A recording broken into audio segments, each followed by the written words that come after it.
After a lot of talk, Scuderia Ferrari announced this afternoon the separation from Enrico Cardile, now the former technical director of the Maranello team's chassis department. The destination of the Italian engineer, barring any dramatic twists, will be Aston Martin, also a team undergoing technical and structural reorganization, and once his gardening leave is over, he will become responsible for the technical area.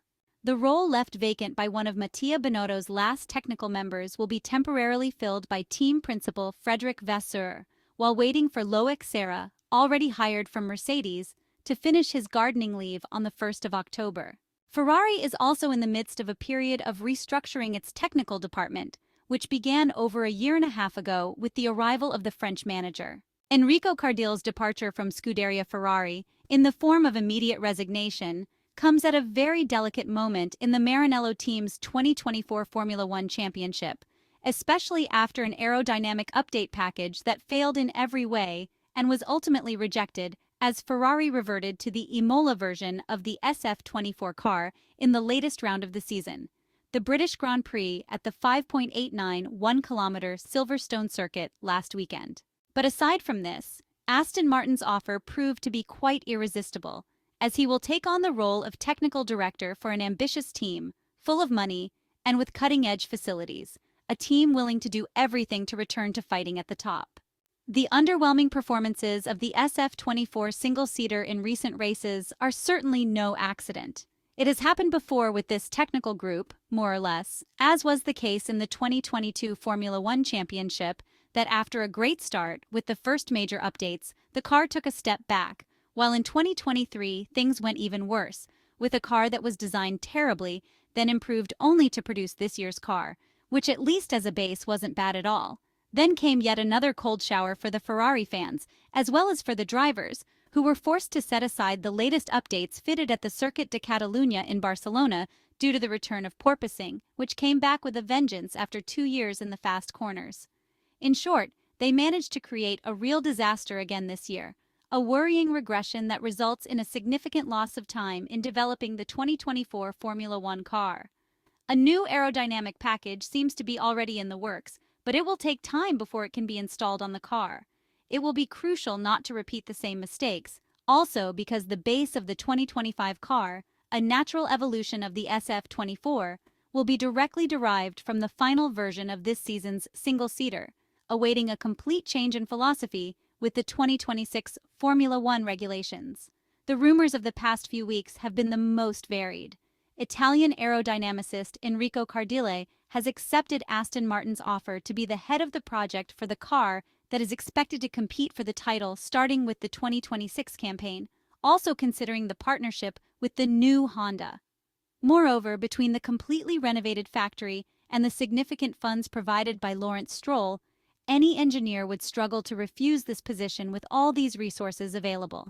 However, there is something that doesn't fit in the narrative many are making lately, and everything points to the name Adrian Newey.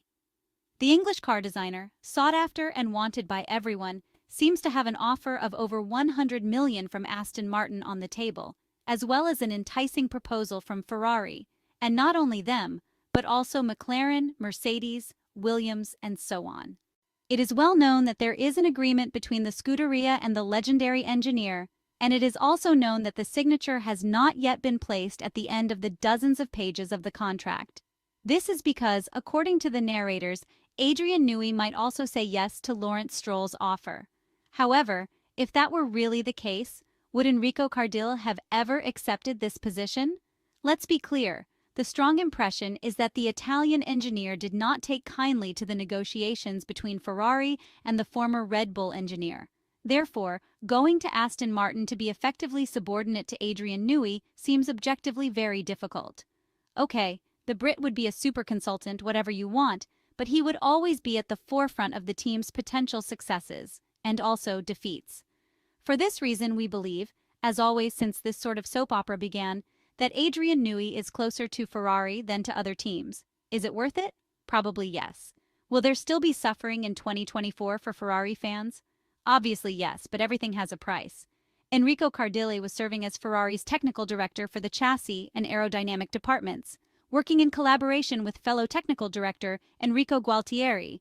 Ferrari technical director of power unit, and team principal Frederic Vasseur, as well as other figures like sporting director Diego Ioverno, who replaced Laurent Mekies when he became Racing Bull's new team principal. Enrico Cardile has been with Ferrari for almost 2 decades, and his role will be filled on an interim basis by Frederic Vasseur.